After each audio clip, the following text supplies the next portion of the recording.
Welcome to Drive Time Dystopia, where the future is broken, the system is watching, and survival always comes at a cost. Here you'll find dystopian worlds, fractured societies, impossible choices, and the people forced to endure them. So settle in, keep your eyes on the road if you're driving, and step into the dark. Your story begins now. The shape you leave. The city began each morning with small acts of verification. A mother buttoned her son's coat and said, "Lunch is in the side pocket. You still won't eat the apple slices when they go brown." A man kissed his husband beside the sink and said, "You always leave your ring by the soap when your hands are cold." Two school children on a tram leaned shoulder to shoulder, while one whispered, "You snore when you fake being asleep." No one treated these things as ritual. They were habits, affection, household noise, the sort of things people said without thinking. In first-year civics classes, children were taught 3 lines before they were taught traffic safety. Notice what remains. Say what is true. Care sustains presence. By 8:15, the lobby of the Office of Civic Retention smelled faintly of coffee, damp coats, and paper dust. Orson Asimov crossed the marble floor with his badge in hand. The building had once been a courthouse, or so he had been told, though decades of civic renovation had scrubbed the place into something cleaner and more exhausted. The walls were painted a municipal cream that made grief look administrative. A brushed steel sign over reception read, "Initial absence reporting. Please write carefully. Contradictions delay restoration." Orson nodded to the desk clerk and headed inside. He had worked in records review for 9 years. He reviewed witness testimony, flagged inconsistencies, cross-checked personal detail, and helped determine whether a returned subject could be certified stable. People imagined restoration as something technical and hidden. Orson knew better.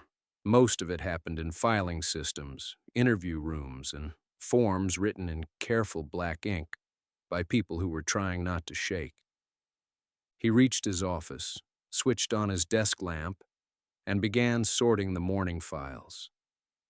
At 9 o'clock, intake escorted in a woman in a dark coat with wet cuffs and a face that looked newly hollowed. "Case 1814, the clerk said. "Primary witness." Orson stood.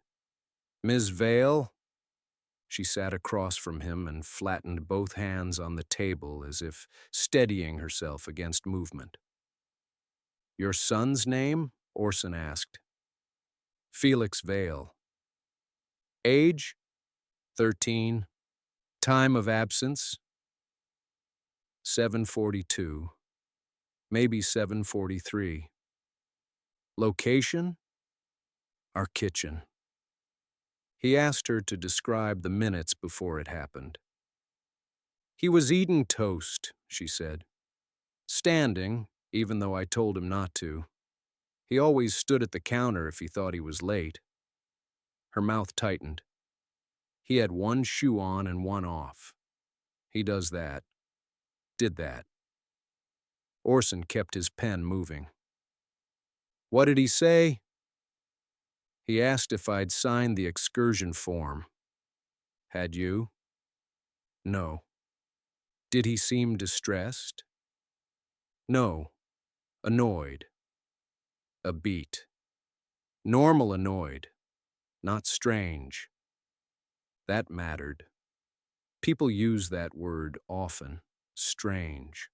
Not official language. Real language. A person who seemed hard to picture after leaving a room. A person who looked slightly thinner around the edges. A person who felt, somehow, easier to lose. "Tell me 3 details that feel unimportant," Orson said. She frowned through tears. Unimportant? They often help. She swallowed. He hated oranges. Orson wrote it down. Then she shook her head sharply. No, that isn't right. He hated eating them. He liked peeling them. Her hand pressed against her mouth. No, he liked the smell. That was it. He liked the smell and hated the strings under his nails. Orson recorded the correction exactly. Anything else? He sang under his breath when he lied about homework. Note: he cracked the yolk first if I made him fried eggs. Note: She stared at the tabletop. I can't remember whether the scar over his eyebrow had faded all the way or if I just stopped noticing it. Orson looked up. She whispered, I know it used to be there. Accuracy matters, he thought, even when it hurts. When the interview ended, Ms. Vale sat very still. Will he come back? She asked. The office trained its employees never to promise outcomes. Your statement helps, Orson said. Her mouth trembled. That isn't what I asked. No, it never was. She left with intake, and Orson reviewed the file once, marking contradiction points in yellow. Orange aversion. Clarify. Eyebrow scar. Seek school photos. Singing behavior. Corroborate with teacher or sibling. Small things. Small things were load-bearing. By noon, he had completed 2 discrepancy reviews and 1 post-return stability summary when a thin, blue-banded folder landed on his desk. Dane, Mira event type. Stairwell absence, duration, 6 hours, 11 minutes. Restoration status, completed complaint. Filed by Lena Dane, sister. Reason, subject. Presents as familiar but non-congruent. Orson read the note twice. No motor disturbance, no domestic confusion, no major memory gaps. By formal standards, the return was clean. Yet the sister had written, she knows things I never told them.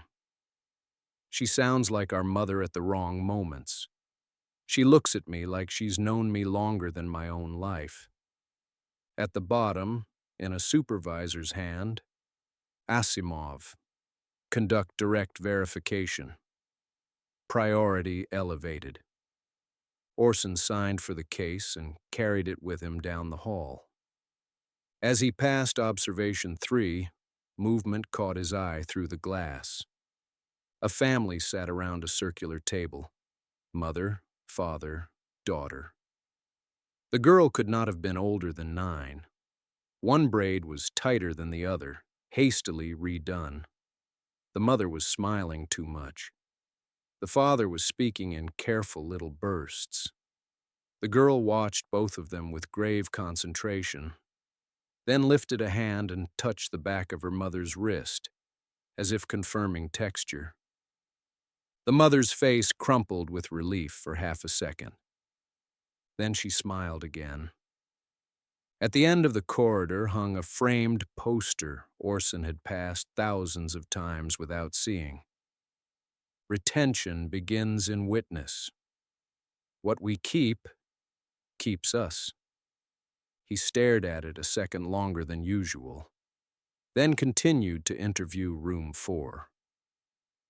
Mira Dane sat with her hands folded on the table as though someone had arranged her there. The room was small and plain. 2 chairs, 1 recorder, soft overhead light. Nothing sharp, nothing reflective. The office had learned long ago that reflections made distressed witnesses worse and returned subjects stranger. Orson closed the door and took the seat opposite her. This is follow-up verification. Case 2209, he said. clicking on the recorder. Examiner Orson Asimov conducting secondary review. Present is subject Mira Dine. Mira glanced at the recorder and then at him. You always sound calmer once the machine is on. Orson ignored it. He began with standard questions. State your full name. Mira Elowen Dane. Date of birth? She gave it. Mother's name? Corinne Dane. Sister's name? Lena Dane. He moved through the rest. Childhood scar. Sleep habits. Food aversion. Fear of deep water. Mug-tapping habit before tea. Every answer matched the witness packet. She showed no strain, no visible instability, no hesitation beyond what any ordinary person would show in fluorescent light. Orson closed the official file. Now a few supplemental questions. The real ones, Mira said. He kept his face neutral. What color was the stairwell door when you disappeared? Green. That conflicts with the building report. No, she said. The report says gray. The door is gray now. It was green before the repaint. That detail was not in the witness file. It was painted 18 months ago, Orson said. Yes. Who told you that? No one. He let the silence stretch. How do you know it? Because I remember the building, she said. Not the statements about the building. Orson reached for a control question, something absurdly minor, something no witness in this case could possibly know. When I was 8, he said, what did I lose in the rain outside my primary school? Mira looked at him steadily. A blue glove, she said. You told your mother it blew into the gutter, but it was in your coat lining for 2 days. The pen slipped from Orson's fingers and hit the table. The memory came back all at once. Wet pavement, the smell of rain on wool. His mother kneeling to zip his coat with hands gone clumsy from the cold. That question was not relevant to this case, he said. No. Answer it again. You lost a blue glove. Who told you that? No one. He turned off the recorder. The red light died. Mira noticed. There you are. Orson leaned forward. Explain this. I can try. Plainly. She folded her hands again. Your department thinks it rebuilds people. Witnesses give detail. The detail is cross-checked, stabilized, documented, and used as a framework for restoration. That's the official version. It is.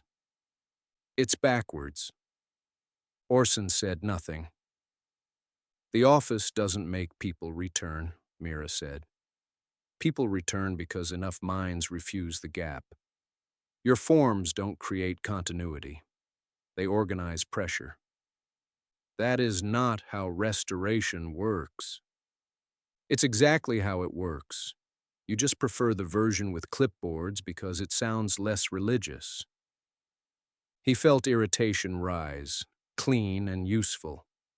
You're unstable. No, I'm broad. Broad. I came back with more than one version of myself. Mine, my sister's, my mother's. The woman at the tea shop who saw me every Thursday for 4 years. People leave shapes in each other. Usually the office trims those down so families can tolerate what returns. That is not procedure. No, Mira said softly. That is mercy disguised as procedure. Orson stood. This interview is suspended pending further review. He reached for the file. Mira spoke before he opened the door. Would you like to know how many times they've done it with you?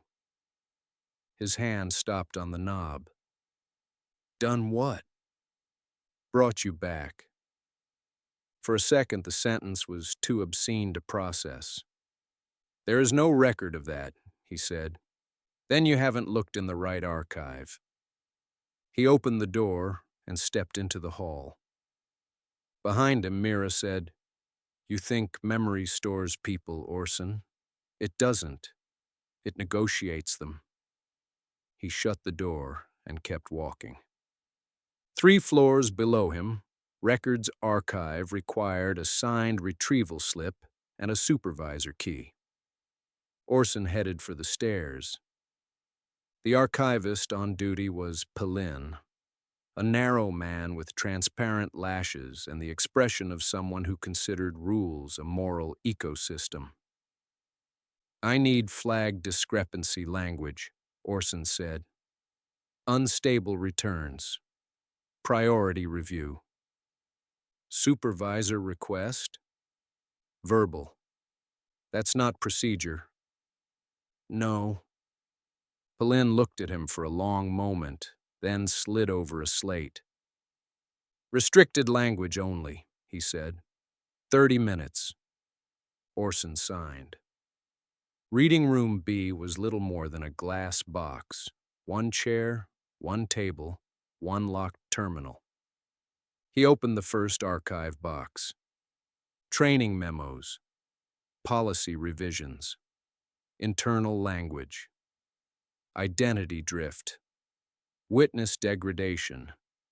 Emergent memory overlay. Repeat restoration subject.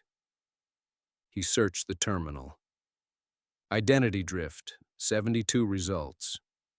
Repeat restoration subject, 9 results. Asimov, 3 results. He stared at the screen. Asimov, Orson, minor event file. Asimov, Orson, juvenile event file. Asimov, Orson, adult event file. His credentials opened the oldest file. Asimov, Orson age at event. 6 incident type. Public absence duration. 19 minutes retention outcome. Successful. Below it sat an intake photograph. A little boy in a hooded raincoat. Wet hair plastered to his forehead. 1 front tooth missing. Eyes too wide for the flash. Orson knew that face, and yet knowing it did not help. The witness summary was brief. Subject present with parent during rain event in District Arcade. Parent retrieves dropped grocery bag. Upon reorientation, subject absent. Witness field gathered from nearby stall vendors and passers-by. Subject returned near tram shelter at 19-minute mark. Crying, but intact. Orson had always remembered that day as being lost, not gone. He scrolled. A handwritten note from his mother. He knew me. He came when I called. He cried exactly the way Orson cries when frightened, with his mouth open before sound. But when I zipped his coat, he looked at me for a second, like he was placing me from description. I'm ashamed to write that. I'm writing it because you told me accuracy matters. Lower on the page in smaller script. Then he said my name the way he always does, and I decided it was shock. Please stop asking if there was hesitation. He was wet and cold and 6. Orson stared until the letters blurred. He opened the second file. Asimov, Orson age at event, 14. Incident type, school excursion absence. Duration, 42 minutes.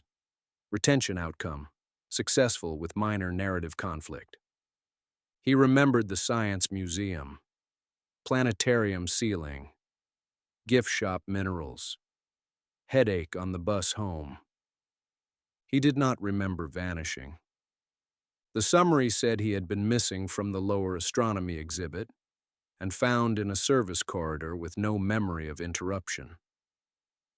A teacher's note read, "He seemed embarrassed, more than frightened," then hugged me, which he had never done before. He opened the third file. Asimov, Orson age at event. 28, incident type. Transit absence duration. 8 minutes retention outcome. Successful post-return note. Spousal recognition delay under 2 seconds. Within threshold. Spousal. Elena. The memory came back in pieces. Winter platform. Announcement chime. The feeling of missing a stair in the dark. Elena's face when she saw him again. He opened the attachment. Elena's handwriting. He came back with the same coat, same voice, same wedding ring turned inward the way he always forgets to fix. I believed him immediately. Then I hated myself because I also checked the scar on his wrist before I let go of his hand. There was one more attachment, misfiled or cross-filed from the first event. His mother again. He came back almost right. I told myself almost right was a miracle. I have lived with that sentence so long it now sounds like something a decent woman would say. I am no longer certain that it is. The room felt suddenly too small. Orson searched once more. Repeat restoration subject. A guidance note opened. Repeated retention events in a single individual do not necessarily indicate structural weakness. In many cases, the subject remains functional, socially coherent, and legally continuous. Disclosure is discouraged. Socially coherent, legally continuous. As if a person could be solved by paperwork. A knock hit the glass. "Time," Pellin said. Orson closed the files. For half a second, the terminal went black, and his reflection slid across the screen over the place where his records had been. He looked almost familiar. Outside, the city was offensively normal. Children left school in yellow rain capes. A cyclist cursed at a bus. 2 office clerks stood under an awning sharing roasted nuts. A teacher led a line of children across the street with one hand on a rope. "Say your partner if you lose sight," she called. The children said each other's names as they crossed. Orson stopped walking. Then he kept going, straight to his mother's apartment on Halden Street. She opened the door on the second knock. "Orson?" He stepped inside. "How many times?" he asked. She understood at once. "You found the files." "How many times?" She moved into the kitchen because kitchens gave truth somewhere to sit. She reached for the tea tin. "Don't." She left it alone. "The first time," she said, "you were 6. I know that. I thought you were lost. You thought I was gone." She closed her eyes briefly. "Yes. And when I came back? You were wet and crying and furious that I'd let go of your hand. That isn't the question." "No." She looked at him. "It isn't." He waited. "For a second," she said, "you looked at me as if you knew I mattered, but needed to place why." The words split something open in him. "And you kept me anyway." "Of course I kept you." "Why?" At that, something fierce woke in her face. "Because you were 6, she said. "Because you knew the song I sang when you were sick. Because your front tooth was gone and your knees were always bruised and you hated scratchy socks. Because if the world handed me my son back with one wrong look in his eyes, I was not going to put him down and ask for a better version. He looked away. You think there was a clean choice available, she said. There wasn't. There never is. There is only the person who is gone, and the person who is here, and the size of the difference your heart can survive. He asked about the other files. She knew about all three. No one told me. The office advises against disclosure. The office can go to hell. A humorless breath escaped her. Yes. He turned toward the window. Do families know? He asked. His mother took a long time to answer. They suspect, she said at last. Eventually, in the deepest part of themselves. That's monstrous. Yes. She folded her hands. It is also ordinary. He said nothing. People make peace with small wrongness, she went on. A husband laughs 1 second too late. A daughter's handwriting changes. A child pauses before hugging you. And most people decide they would rather maintain a life than examine it. The radiator hissed softly in the silence. When you were little, she said, you thought people arrived whole, that babies came finished, that husbands and wives knew each other completely because they had chosen each other. But that isn't how it works. He looked at her. Children aren't given to us whole the first time either, she said. We make them. We notice what they love, what they fear, what they repeat. We tell them their stories back until they live inside them. We make each other by paying attention. The sentence should have comforted him. Instead, it hollowed the floor beneath him.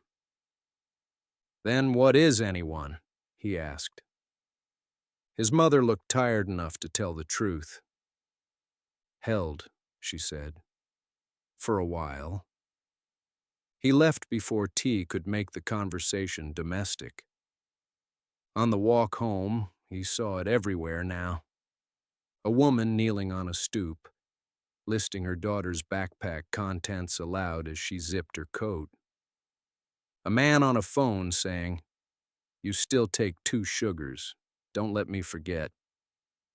An old woman at a tram stop, whispering a man's name to herself with tiny variations of tone, testing it for fit. Orson stood in the shelter and watched her board without ever stopping.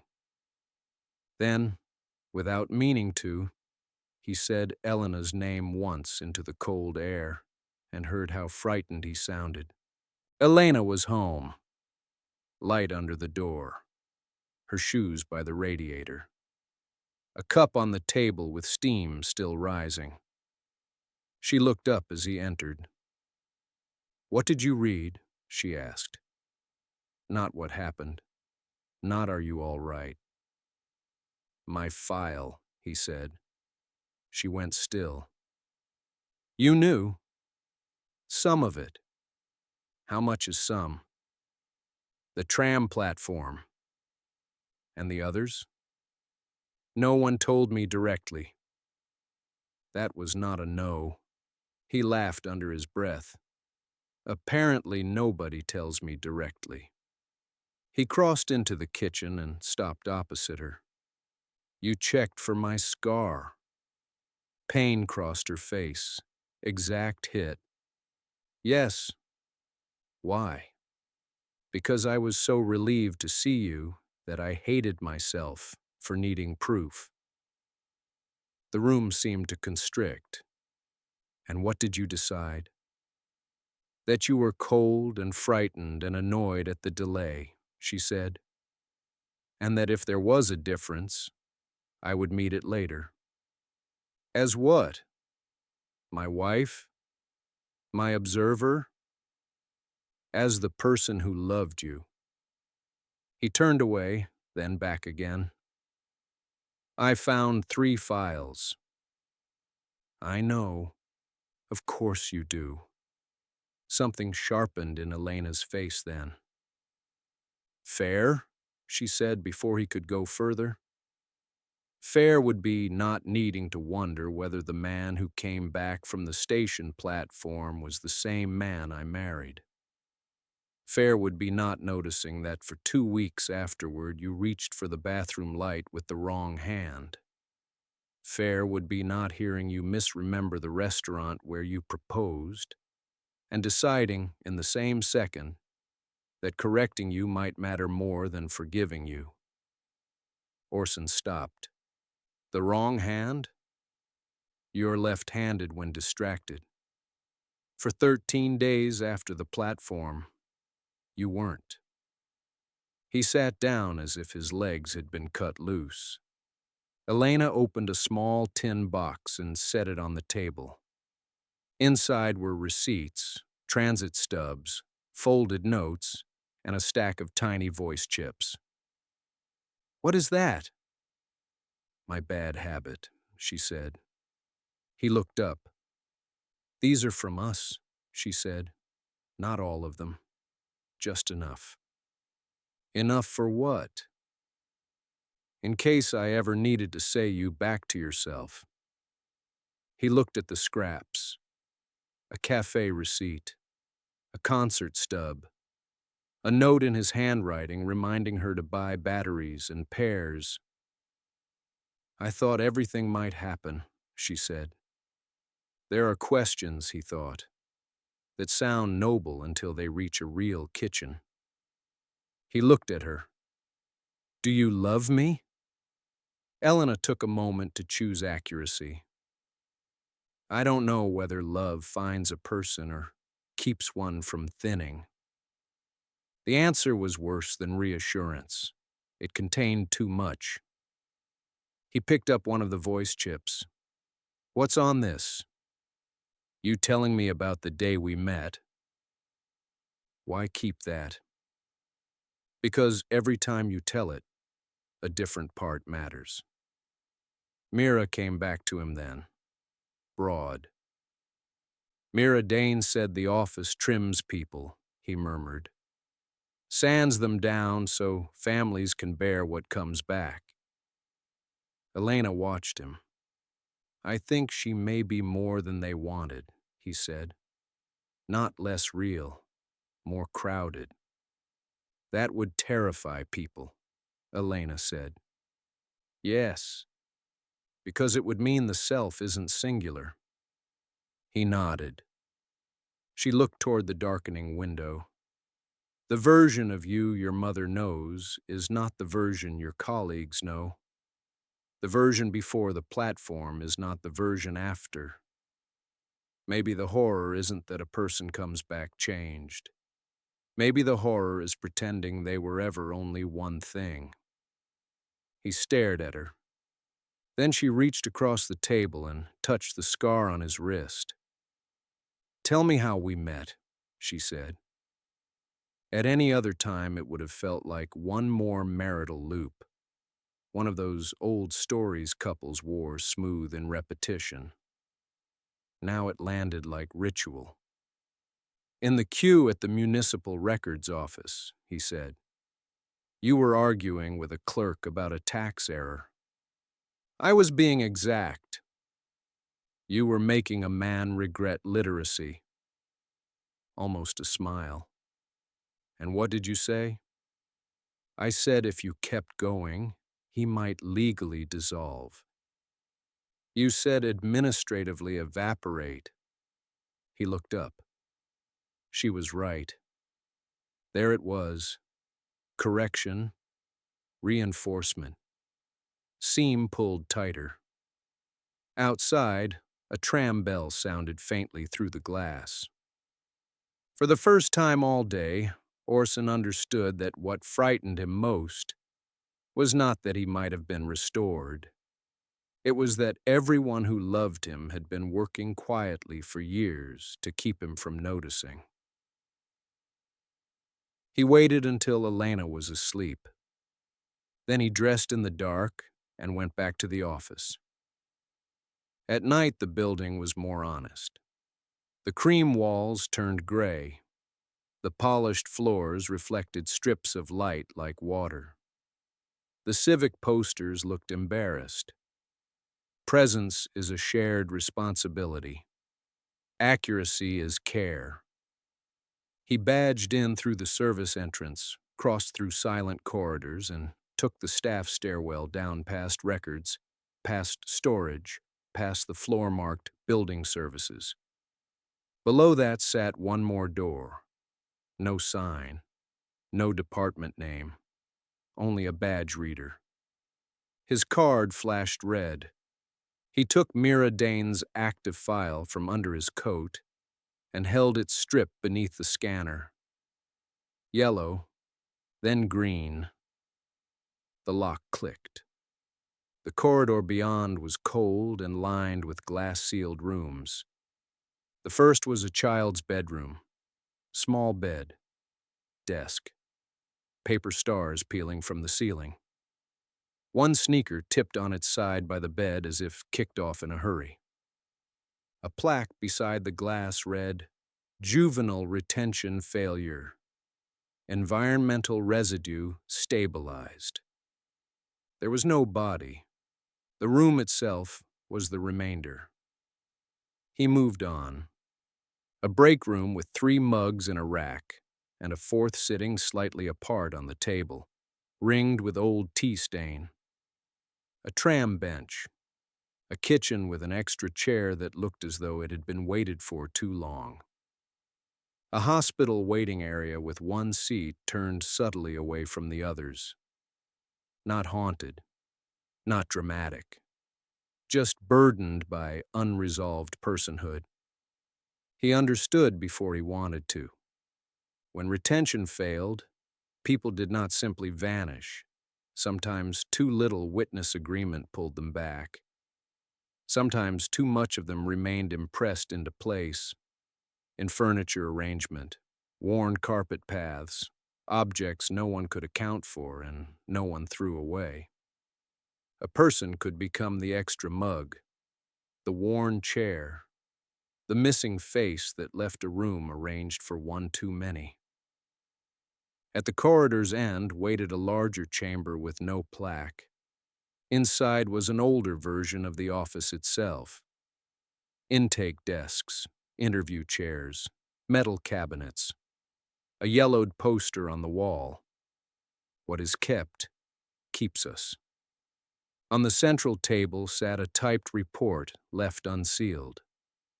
Orson read, "Restoration is not reconstruction in the mechanical sense. No evidence supports the existence of a singular original pattern stored intact within the absent subject. Current evidence suggests identity persistence is socially distributed and environmentally impressed. Persons are maintained through recursive acts of recognition, expectation, and narrative reinforcement across witness networks. The role of the office is not to create continuity, but to narrow acceptable return states into forms families and institutions can tolerate.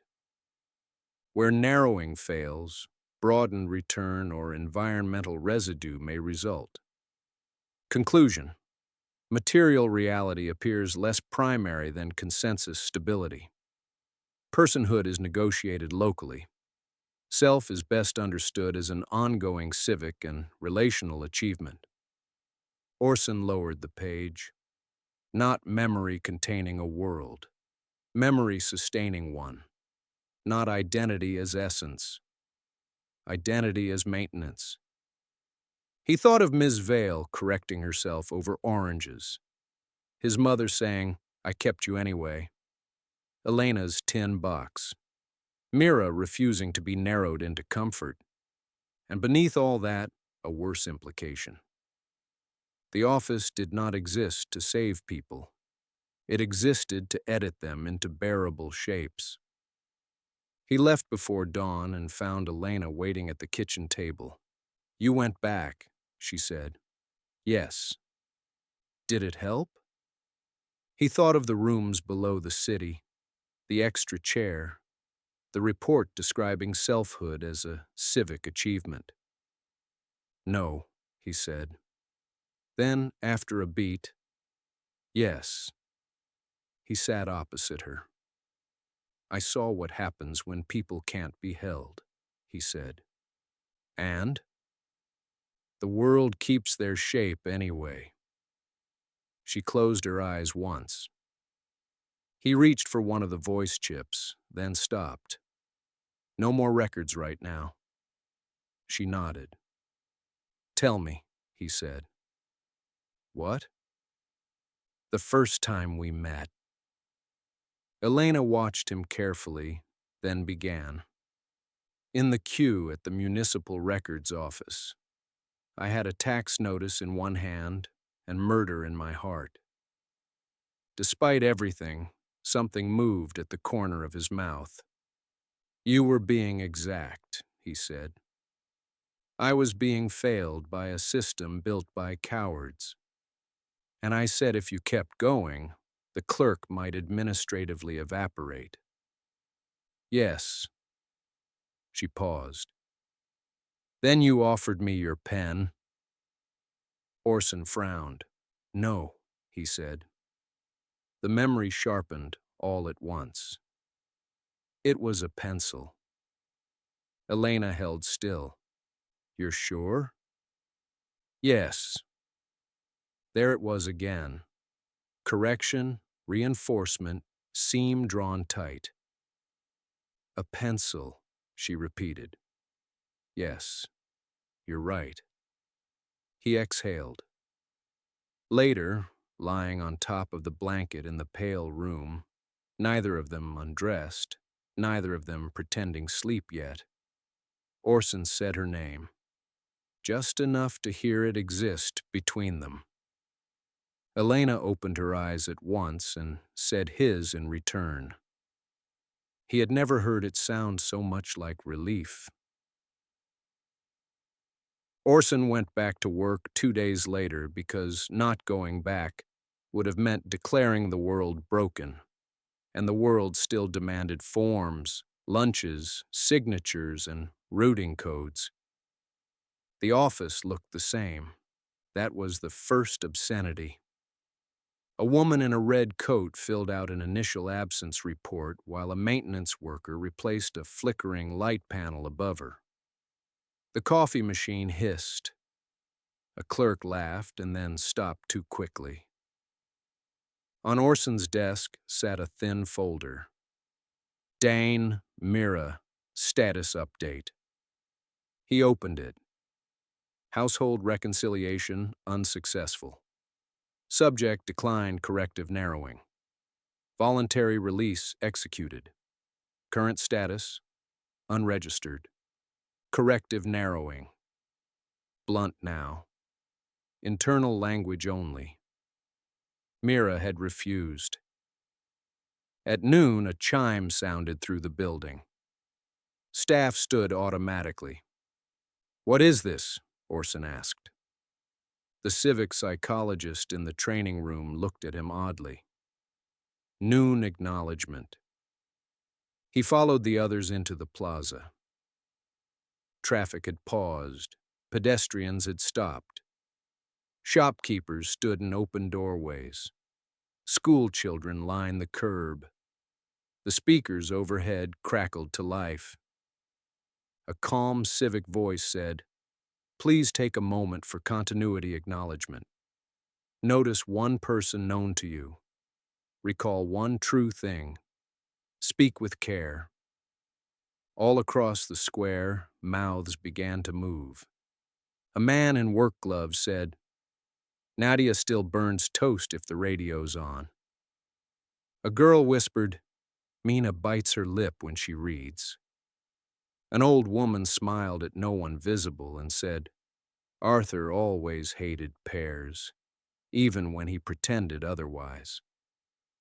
The sound spread across the city like low weather. This was not remembrance. It was maintenance, performed at scale. Orson said Elena's name under his breath. When the second chime sounded, traffic resumed, and people went back to lunch and invoices and weather as though nothing profound had happened. Across the avenue, a bronze dedication plaque caught the noon light. Orson crossed to it and read, "Civic Retention Expansion. Annex dedicated after the Halden failures in honor of those who could not be returned, and the districts that stayed. The districts that stayed. Not survived. Stayed." He went back below the building at once to the lower chamber, and this time he searched for maps. He found them rolled in a drawer marked Municipal Stabilization. Historical. Older city grids, different district names, entire sections shaded in pale graphite. Residual zone, stabilized for occupancy. He looked closer. One shaded sector was Halden Street, his mother's building. Another was the avenue where he and Elena lived. Another was the school quarter. Another was the plaza above. A note scrawled in the margin of the second map read, "Dense habitation appears to reduce recurrence. Distributed daily recognition lowers environmental drift. Recommendation: expand residency, commerce, schooling, and intimate routine within affected sectors. Lived-in space holds." Orson sat down slowly. The office was not merely inside the city. The city itself was one of the things being retained. Whole neighborhoods, whole blocks. Perhaps entire histories had not survived cleanly and had instead been kept habitable through routine, density, and millions of tiny mutual acts of recognition. Children saying names at curbs, couples correcting each other's stories, mothers listing backpack contents, workers stopping at noon to speak the living and the dead into shape. Not quaint, foundational. He looked up and caught his own reflection in the glass above the maps. Pale, familiar, not guaranteed. And then the worst thought of all arrived, soft as a hand on the back of the neck. Maybe no one had ever lived on solid reality. Maybe solidity was only what happened when enough things agreed to behave as if they belonged together. He went home at dusk and paused at the threshold, touching the wall beside the door once, as if checking for pulse. Inside, Elena looked up from the kitchen. He stood there with the city's maps burning in his mind, and understood that the most unsettling thing was no longer the possibility that life was fragile. It was the possibility that fragility was the normal state, and everything anyone had ever called stable was simply what love, repetition, and shared fear had managed to keep from coming apart by morning. You've been listening to Drive Time Dystopia. If you enjoyed this story, subscribe, like, and share the channel, and leave a comment telling me where you're listening from and what time it is where you are. Until next time, keep driving, keep imagining, and stay out of the dark.